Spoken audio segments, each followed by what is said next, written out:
past few meetings, we have discussed a number of aspects about surface chemistry, including adsorption, catalysis, and most recently about colloids.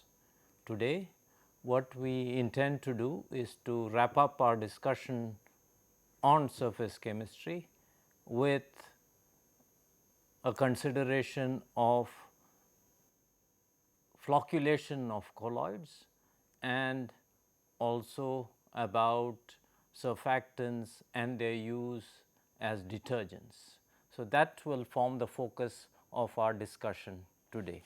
So, let us start off from where we finished last class. Last class we were discussing about flocculation or aggregation of colloidal particles, and we mentioned that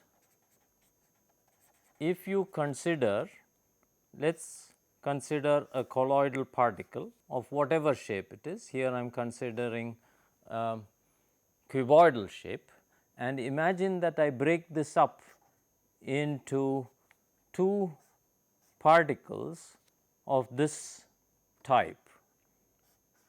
So, what I am doing is I am creating two surfaces here and here, and I am separating it out, and let us call this separation between these two surfaces H. So, naturally, because of interparticle forces between those that exist at the two surfaces, there is a free energy change associated with this process of shifting or breaking up this single colloidal particle into two colloidal subparticles. And flocculation is essentially, flocculation or aggregation is the reverse of this process, where two colloidal particles come together and form an aggregate. So, you could think of this as an aggregate particle and this as two particles, and this is the process that happens when colloidal particles aggregate. And we would like to understand the chemistry or the physics or the energetic requirements that are involved when such a process happens. So, if you know from your understanding of the surface tension, the Gibbs energy change when you create a surface like this will be related to the surface tension that you have got times the area of the cube that you created. So, here I have considered the simple case where the two surfaces have identical area and the surface tension is this sigma. So, if I took the case where at infinite separation, so if I plotted delta G of this, the work that is being done in creating these two surfaces, and imagine that when the two particles are at infinity, the energy is 0. So, then if you looked at this, this creation as H decreases, the energy would drop because the interparticle attractive force occurs, and this is what I would see in vacuum. If I put this into a medium, and which is something that we need to consider, because if you have two particles and if you have a solvent, that is the typical situation that we are looking at. We have colloidal particles, we have a solvent, let us say water. So, we need to consider what is the effect of this medium on the work that is being done when these two particles come together, and you will find that the energy requirements are lower than this. So, you have the situation where when you have a presence of a solvent, this energy requirement is lesser. So, this from this picture it appears to us that naturally you would expect that the two colloidal particles would come together because that is energetically favorable. However, there is something else that happens. When you push these two particles together, there is also a repulsive force that exists. When the particles come close together,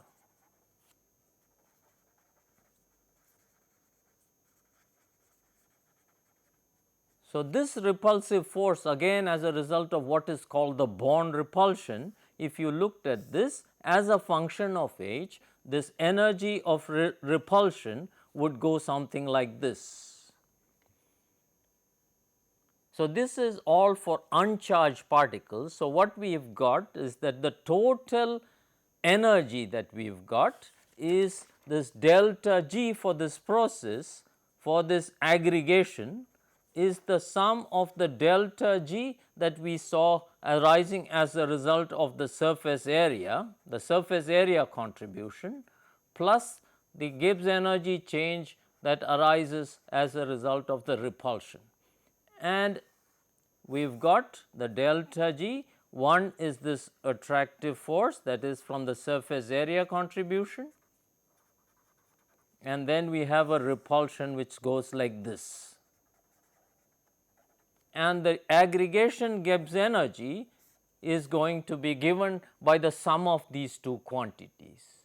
And if we consider this a little bit, depending upon the relative contributions of these two, you would have 2 or 3 possible situations.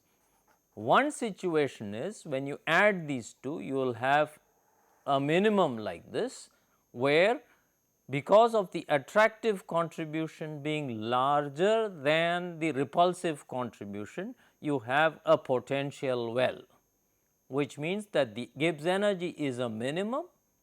And if a Gibbs energy is a minimum, what this means is that this colloidal particle has a tendency to aggregate.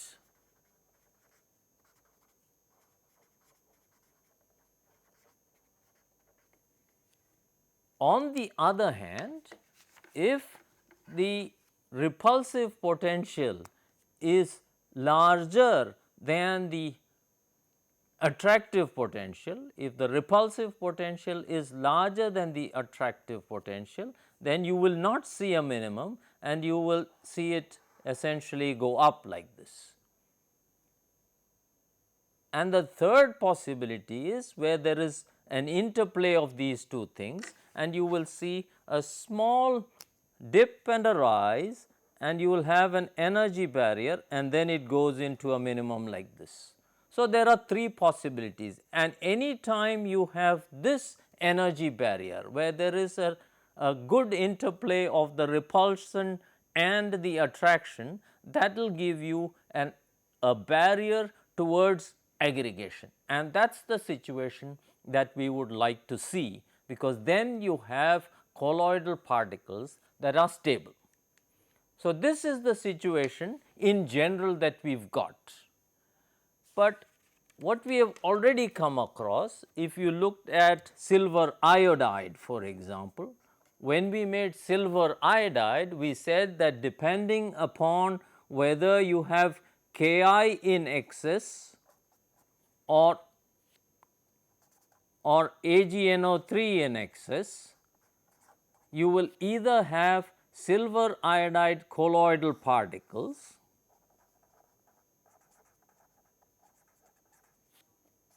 with, in one case, I minus attached to the surface of the particle, whereas in the presence of silver nitrate you will have the other situation. You will be positively charged. So, depending upon whether you have a positively or the negatively charged species, so if you looked at the surface of the colloid, you will either have positively charged particles or you have negatively charged particles. And when you have a positively charged species like this and it is present in a solvent, naturally you are going to have compensation of this positive charge by the presence of these negative charges. And this is something that was appreciated some time ago, and this is called a double layer.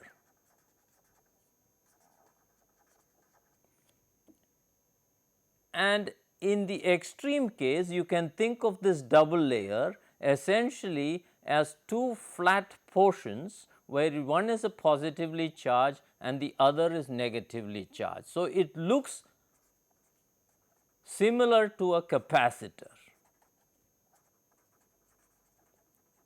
And this model is due to Helmholtz, and this is called a Helmholtz double layer.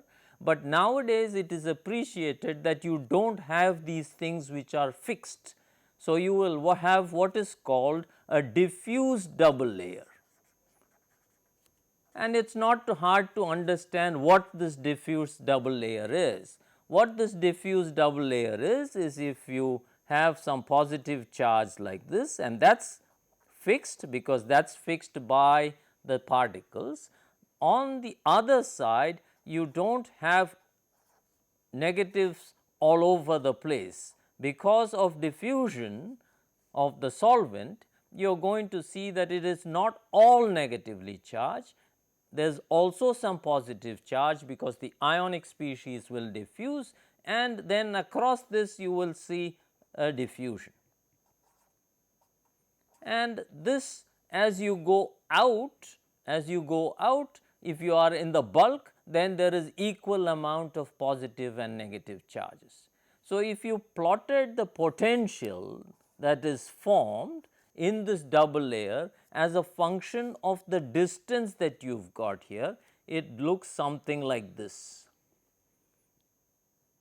So, this potential has an exponential fall off. So, it will have some psi 0 e to the minus kappa times this distance z, which is understandable. So, as you go away from this point, this potential will drop, because once you have reached the bulk of the solvent, then you are not going to see any charge species, no potential difference, because there is compensation of the positive and negative charge. So, in all colloidal particles, you are going to have, because of this charge either being formed like this, or if you have charged species like in the case of proteins etc., where there is ionization, either case you are going to have charged particles, and if you have charged particles, naturally you have a potential. So, if you looked at the consideration of what is the potential that exists in this case, I have two colloidal particles in general of arbitrary shape, and there is a charged species here interacting with this charged species here, call this distance h, and everywhere I have different charge species, and what I have to do is do a summation of all the possible electrostatic interactions of these charged objects on one colloidal particle with the interaction with the charged particles on the other colloidal particle, and that is exactly what I would need to do, and this would give me the attractive force. So, this will give me the, if I looked at it rather than in the Gibbs energy, this will give me V of the attractive force that exists between these two things. And this was worked out by a person by the name of Hamaker, and this is slightly more complicated. So, what you have to see is that this is a colloidal particle and there are many charged objects here. If I had a single charged object, it is just given by the Coulomb attractive force. If I have a plus charge here, negative charge here, then I just look at the Coulomb attraction and I will get the attractive potential.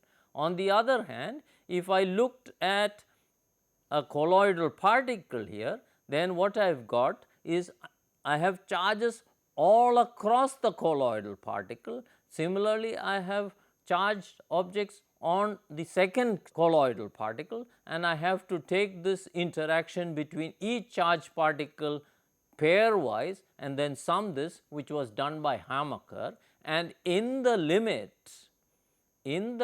where this separation is large relative to the size of the colloidal particle, Hamaker showed that the attractive potential that you have got is of the form minus A times A over 12 times H. That is the attractive potential that you have got between these two charged particles, where H is the separation between the two colloidal particles, A is the size. So, here I am considering two spheres. The hypothetical situation where the two colloidal particles are two spheres with radius A and the distance between the two is H, and this attractive potential has this form. It is not important to memorize this form, but what is important to see is that if you plotted the attractive potential here, normally if you have intermolecular forces between two molecules, this attractive force. So, for the case of the intermolecular forces, V attraction goes as 1 over r to the 6. This is something that you all know, and the repulsive force in this particular case for intramolecular forces is typically given by 1 over r to the 12.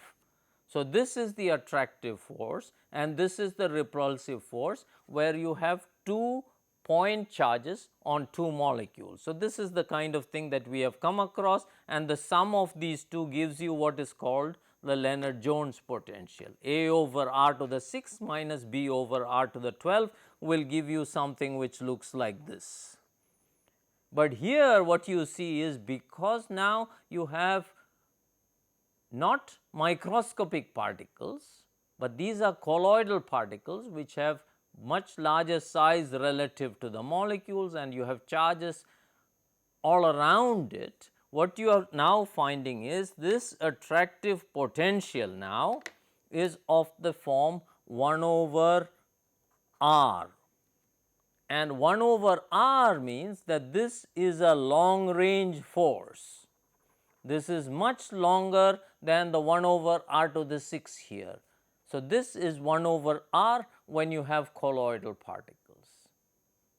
Now, you ask the question, what is it then which is cause of the repulsive potential? And the repulsive potential comes about by cause of this double layer that we talked about. So, imagine that I have one colloidal particle like this coming near another colloidal particle which also has a double layer. So, when these two come together, the double layer on the two colloidal particles start to come together, and then there is the ions that are present in the solvent essentially cause a repulsion between these two colloidal particles. That is what happens, and that is the repulsive force that we see, and this has an exponential fall off in exactly the same way that we saw with the potential. So, in the presence of the solvent, what we are having is the charges that are present between the two double layers on the two colloidal particles start to lead to a repulsion between these two colloidal particles, which leads to a potential like that. So, this is the repulsive potential, and due to what is called the double layer interacting on the two colloidal particles, and this is nothing but the Hamaker kind of interaction between charged objects, which leads to an attractive force. So, the interplay of these two is what will determine whether you have stability or not, and we see exactly the same kinds of things that we talked about earlier. So, you will have in one situation you will have something which looks like this. If you reach this, then the colloidal particles will aggregate. Whereas, if the kinetic energy, so when you have these particles in a solvent medium, there is kinetic energy and the amount of thermal energy is proportional to kT. So, if kT does not allow you to jump this barrier, where I am plotting the potential as a function of the distance between the two particles, if kinetic energy due to thermal motion, if this quantity here is smaller than the barrier that we have got here, then we have stability for the colloidal particles. On the other hand, if the thermal energy is such that it goes over this barrier, that is, it has enough energy to pass this barrier, then it will go into this state, which is aggregation. So, that is the key to his. So, now the question is, how do I modify this double layer repulsive wall? And this is something that again is easy to understand. If I have two charged objects,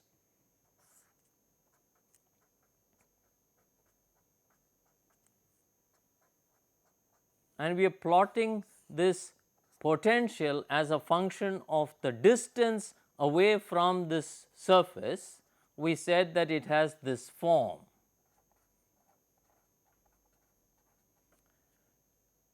Now, if you add an electrolyte here, the potential variation is going to be different. So, if you add an electrolyte and as you increase the concentration of the electrolyte, call this 1, if you increase the concentration of the electrolyte, this thing is going to fall off faster. So, in what we are doing is with varying electrolyte concentration,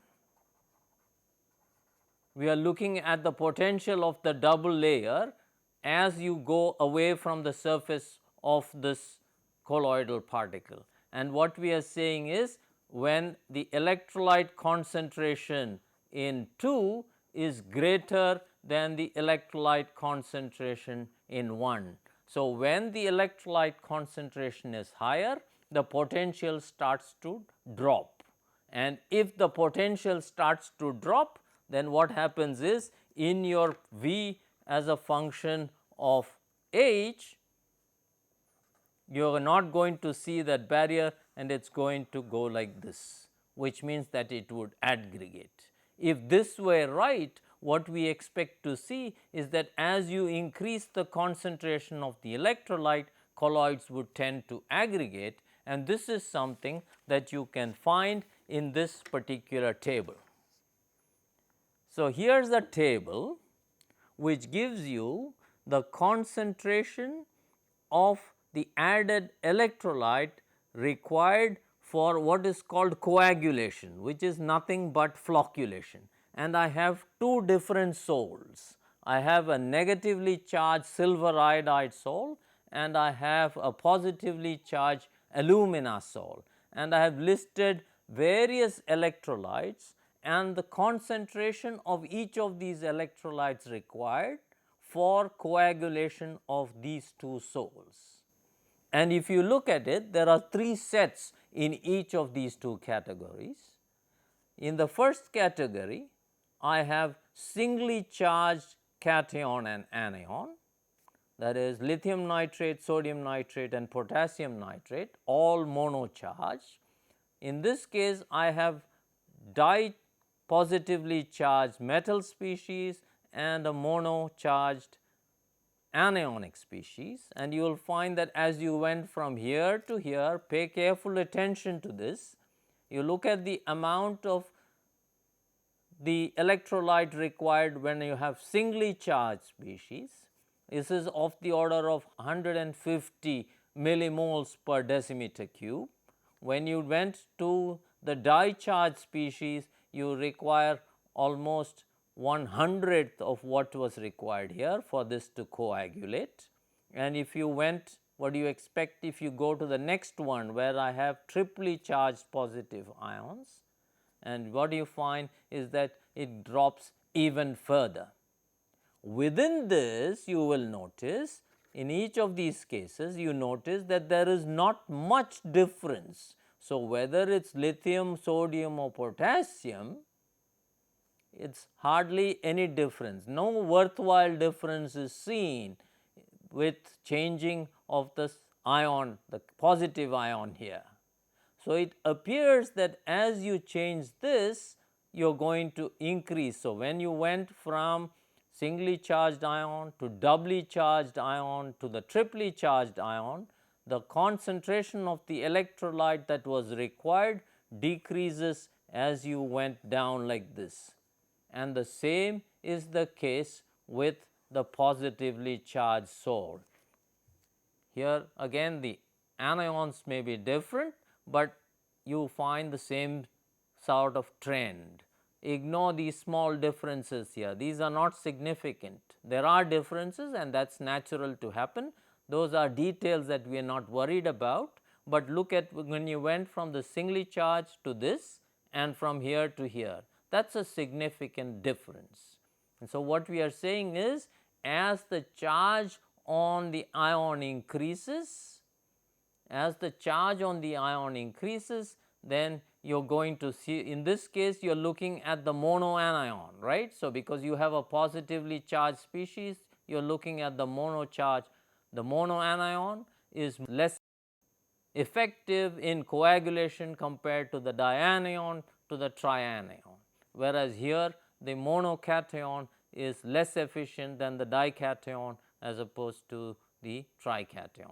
And this is what is called the Hardy-Schulze law, or rule or law or whatever they call it, the Hardy-Schulze law, because these were the two gentlemen who found that as you changed the electrolyte and the charge on the electrolyte, the coagulation properties of the colloids change.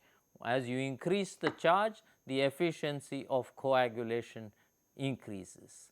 So, with this I think we will stop our discussion on the physical properties of colloids. We have looked at some of the things that we have considered in this are optical properties,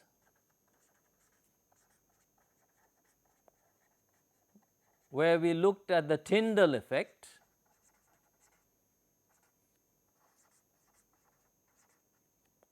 we looked at some of the diffusion properties, that is Brownian motion,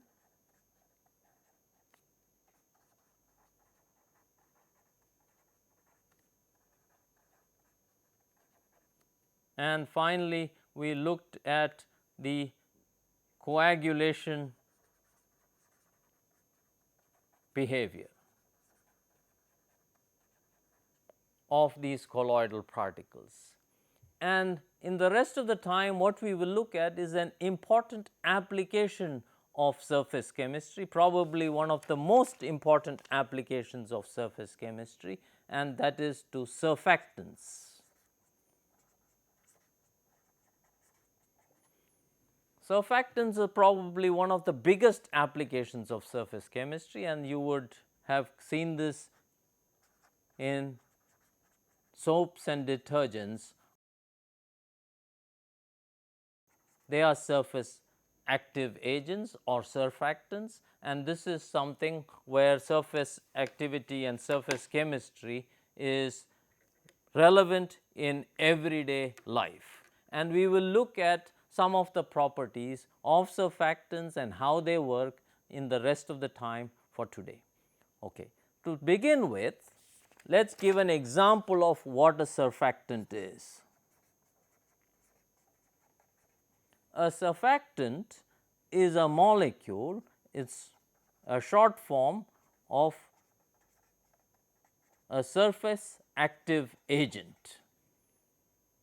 If you take any surface, imagine that I have a liquid. The molecules on the surface of the liquid experience different forces than the molecules in the bulk. And this is something that we have already discussed when we talked about adsorption. So, the molecule on the surface experiences forces in all directions except the one in this direction here. There is less force there than you have forces here.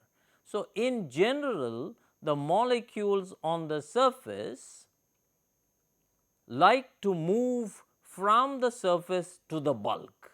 They would rather avoid being on the surface, and this is something that we have encountered in all our lives. If you take a small drop of water and you put it onto a surface, in general the drop of water will tend to become a sphere, and the reason for this is nothing but surface tension.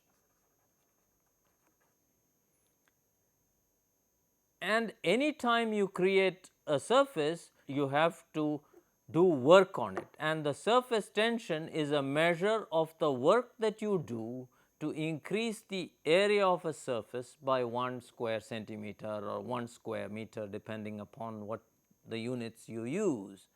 So, this is easily measured. All that you have to do to measure the surface tension of a liquid is to take a microscopic slide and you dip it into this, and you can balance this with a weight, and from this you can measure what is the surface tension of the liquid. But that is not important for us. What is important for us is how we modify the surface tension of the liquid by using some properties of molecules. So, surface active agent that we typically use has a long chain fatty acid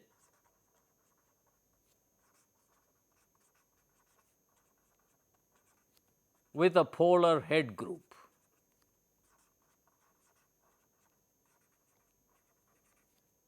So, what does this mean? So, imagine that I have a carboxylic acid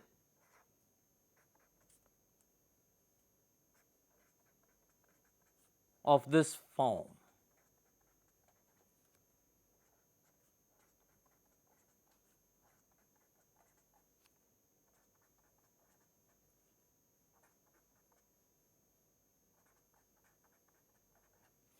This has 8 carbon atoms. You can think of bigger, and there is this carboxylic group.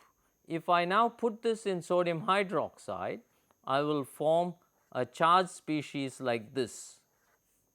Let me write this differently.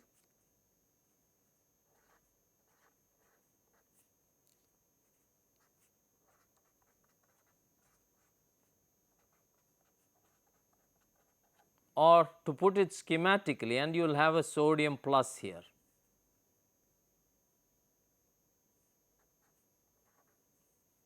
So, this is a charged head group and this is a tail.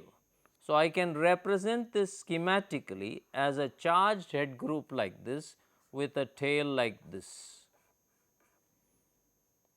Now, these numbers you have to appropriately match 1, 2, 3, 4, 5, 6, 7, 8. Well, I do not need this.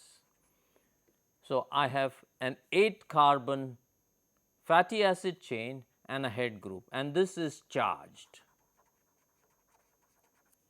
If I take this or something like this, I could make this long chain fatty acid even longer. So, sometimes you will see 12 carbon atoms. If you have 12 carbon atoms, this is called dodecyl. Deca is 10 and dodecyl is 12. So, you have 12 carbon atoms and a charged head group like this. If you put this into water, let us imagine. So, your solvent is water. Why am I considering water? Because I am going to use this surfactant to reduce the surface tension of water. So, if I put this into water, this fatty acid will go with its head down here and with its tail like this, and that is how it will tend to go into this. So, it will go to the surface like this, because this is the least energy structure that it could adapt. This one does not like water. It is a hydrocarbon, so it does not like water. So, it is called hydrophobic. Hydro is water, phobia means fear. So, it fears water. So, this hydrocarbon chain does not like water. So, it sticks its tail out, and the head group is a charged object. So, COO minus, and it likes water because water is a polar thing and it is ionic. So, it can ionize. So, this is something it likes. So, this one, what would you call it? If this is hydrophobic, something which likes water is called hydrophilic, the opposite. It likes water. So, if I take a surfactant, a molecule which has a long chain fatty acid with a charged head group like this, and I put it into water, it will tend to form structures like this, and when it happens, the surface tension of the water decreases. Why is it important for us to decrease the surface tension of water? Imagine that I have a cloth fiber. So, this is my cloth fiber. If I put water on this cloth fiber, if I do not have a surfactant, the water molecules or the water particles or your drop will tend to aggregate and form drops like this. Whereas, if you added the surfactant, because the surface tension has decreased, this surface now the water will flow on the surface. So, if I now draw this differently, imagine this is your surface of your cloth. If you did not have the surface active agent, the water will sit like this as drops. Now, if you have in the presence of a surface active agent, which is called a surfactant, in this case the long chain fatty acid with a polar head group, the water will spread like this. This is important. Why is this important? This is important because you could have, the idea of using these surface active agents is that you want to remove dirt. So, think of this as dirt particles. So, this is a dirt particle. So, for example, grease. Grease is a hydrocarbon. Now, if I put the surfactant in here, I have to remove this dirt, and there are three things involved in detergency. So, when you look at detergency, we need three things. One is chemical energy, then we need mechanical energy,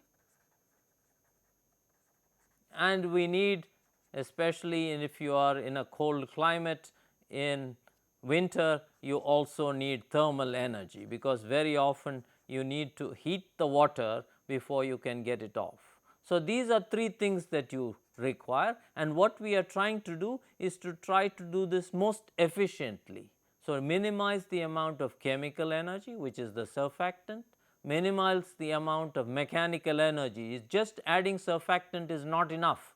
You have to scrub the cloth together so that the dirt that is there comes off. So, you want to minimize mechanical energy, and you want to do it at as low a temperature of the water as possible. So, if you went to do it in a cold climate, you do not want to heat the water too much. So, that saves on thermal energy. So, the thing that we are looking at is essentially chemical energy. So, imagine that I have a piece of cloth here, and this is your grease. So, this is your grease particle, and we said that this is hydrophobic.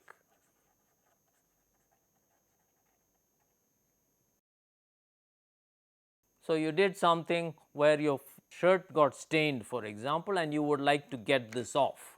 And what we have done is we added a detergent. A detergent is like the surfactant that we talked about, except that it has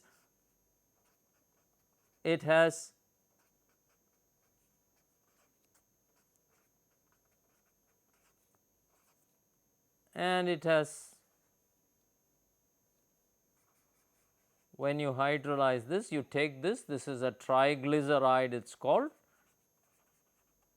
and you treat this with sodium hydroxide and you will get this long chain fatty acid.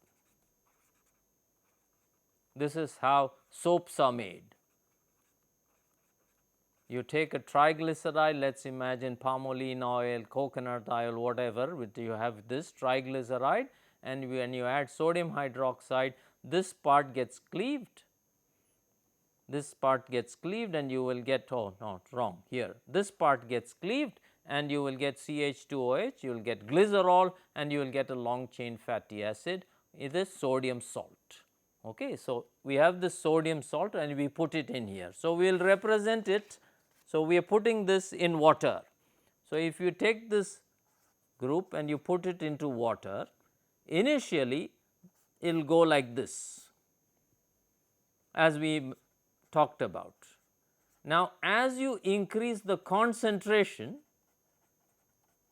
of this long chain fatty acid, as you increase the concentration, what would happen is there is not enough space to accommodate all of this on the surface, and so you need to find some other way to do it. Then what happens is these molecules, so imagine that I have water here, then what would happen is these molecules will clump together such that the head group is on the outside and the tails are on the inside. And if you did this, this is also a stable arrangement, because what you have done is you have made sure that this portion here does not see the water, whereas the outside sees the water. So, as you increase the concentration of the surfactant, so you add a small amount of surfactant, initially it goes like this, but as you increase the concentration, it will go and form something like this, and this is what is called a micelle. So, when you increase the concentration of the surfactant, so as you increase the concentration of the surfactant, then a point is reached when the surfactant forms micelles, and the concentration at which this happens, or the range of concentration at which this happens, is called the critical micelle concentration,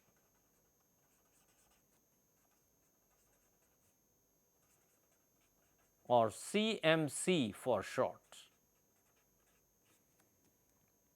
Now, this is useful. Imagine that I have a grease particle. So, this is my grease, and grease is hydrophobic. So, when I put the surfactant and I have enough surfactant to form a micelle, all my surfactant molecules will go like this.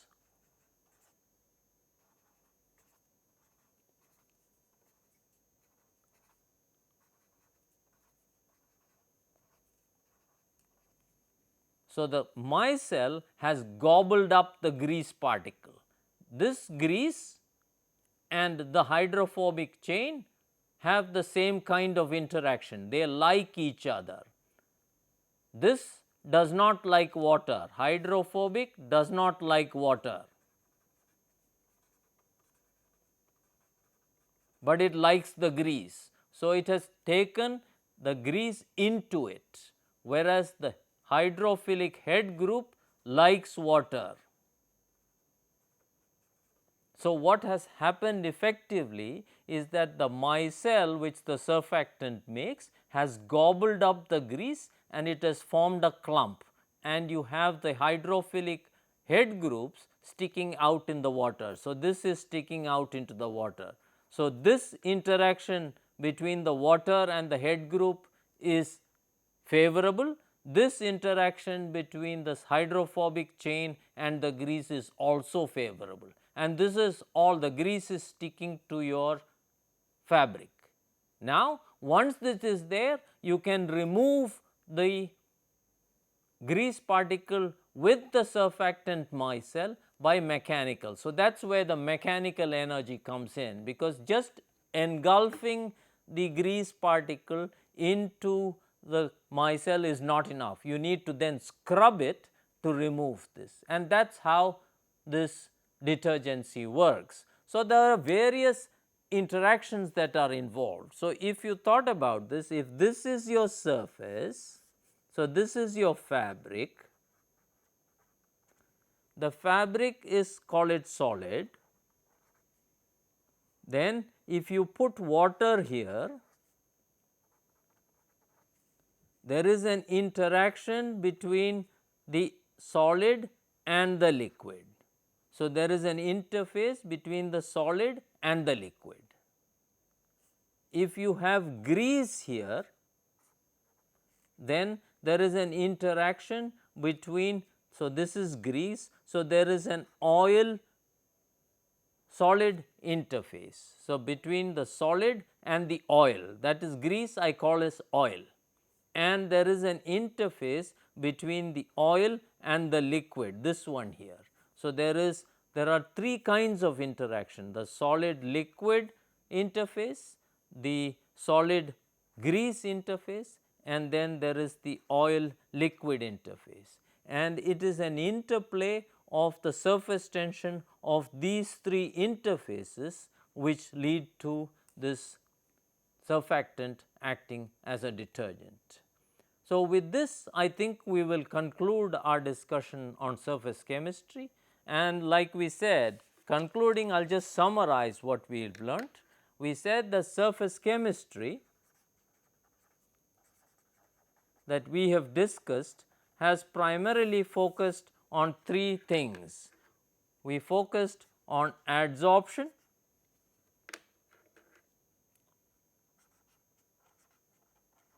which was the initial portion where we discussed the Freundlich isotherm and things of that nature. Then we discussed one application of surface chemistry in catalysis, and we briefly discussed colloids and some of their applications. So, that constitute pretty much the three major areas of surface chemistry which we have discussed in about 6 meetings. So, thank you very much.